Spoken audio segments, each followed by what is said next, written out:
The Druid is probably the single most requested feature in DDO for the last 6 years. Players have been longing for the Druid for as long as DDO has been out, even more than they've been asking for a move to Forgotten Realms that asked for the Druid. The hard part was getting ready for it, so we were careful not to announce it too early before we knew we'd get it right. The Druid is a really popular class of players, especially from players who've played the tabletop game, because the Druid has a deep connection with nature and has shape-changing powers, and it's very exotic.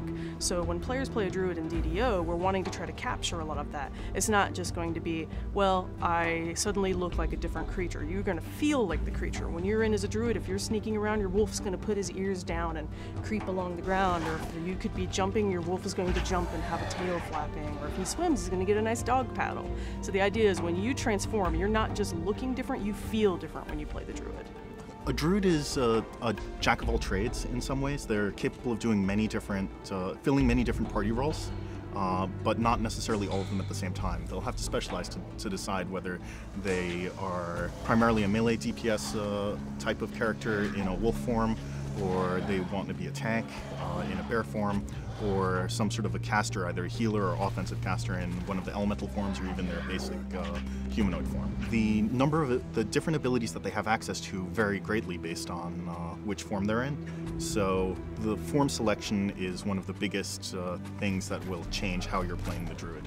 Based on the enhancements that you take and what spells you have slotted, you'll be able to change some of your focus in the middle of a dungeon at a rest point, but not necessarily your whole character's direction. Historically in Eberron, the Gatekeepers are the main Druidic faction.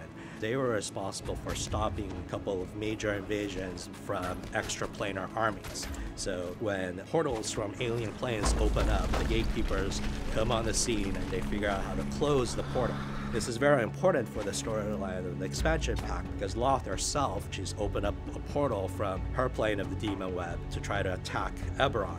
And the 8 Gatekeepers come onto the scene, and they bring their Druidic knowledge and Druidic forces. And the players who choose to play as Druids are an expression of that. They would be aligned with the Gatekeepers.